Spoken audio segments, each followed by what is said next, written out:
எங்கும் உளன் கண்ணன் என்று நம்மாழ்வார் அருளிய பாசுரங்களினாலே எங்குமே இருப்பான்னு சொன்னானா பக்தன் பிரகலாதன். அப்போ இந்த தூணில் இருப்பானா இல்லாட்டி இன்னொரு தூணில் இருப்பானா, எந்த தூணில் பக்த பிரகலாதன் கேட்பான்னு பெருமாள் அவதாரம் எடுத்துகிட்டு வந்துட்டார். எந்த தூணில் காட்டினவுடனே காட்டணும் இல்லையா, இந்த தூணுன்னு இரண்யாச்சன் காட்டின உடனே நம்ம காட்டணும்னு எல்லா தூண்லேயும் வந்திருந்தாராம் பெருமாள். அவர் ஒரு தூணை உடைச்சாராம், பெருமாள் அந்த தூண்லேயே வந்துட்டாராம். அப்போ பெருமாள் தன்னுடைய கோபம் கர்ஜனை எல்லாமே காட்டி அந்த அரக்கனை வதம் பண்ணார். அப்போ அந்த இடத்துலையும் தாயார் இல்லை. அப்போ அதுக்கு அப்புறம்தான் தாயார் தன்னுடைய கோபத்தை எல்லாம் குறைக்க செஞ்சுலட்சியமியா தாயார் பெருமாளுடைய கோபத்தை கரைச்சாங்க. அப்போ தாயார் இருந்தால்தான் அனுக்கிரகம் உண்டு. தாயார் இல்லைன்னா நமக்கு அனுக்கிரகமே இல்லை. இப்போ நம்ம ஊஞ்சல் உற்சவம் பண்ணணும்னா ஒரு தாயாரை வச்சு ஊஞ்சல் உற்சவம் பண்ணியிருக்கலாம்.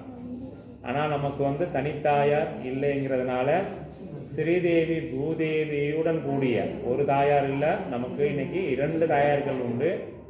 2 தாயார்கள் இருக்கும் போது நம்முடைய பாவங்கள் கரைக்கப்படுகிறன பெருமாளிடம் சென்று.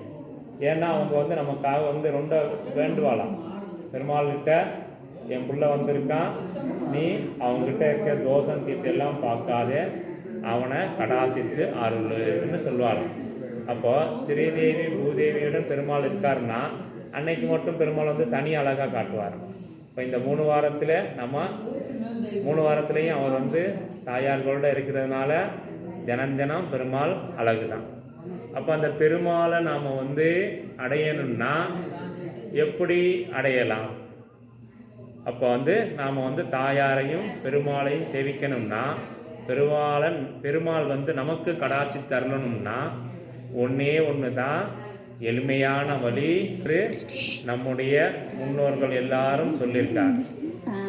அந்த நாமத்தை நாம் படிக்கணும்னா எந்தவித நேரமும் கிடையாது. இப்போ நமக்கு குழந்தை பிறந்திருக்கு, 11 நாள் தீட்டு, அதனால் நாம் காயத்ரி ஜபம் பண்ணக்கூடாது. தாய் மறிச்சிட்டா, தகப்பனார் மறிச்சிட்டா நாம் பூஜை புனஸ்காரம் பண்ணக்கூடாதுன்னு நாம் இருக்கோம் என்ன. ஆனால் நாம ஜபம் என்கிற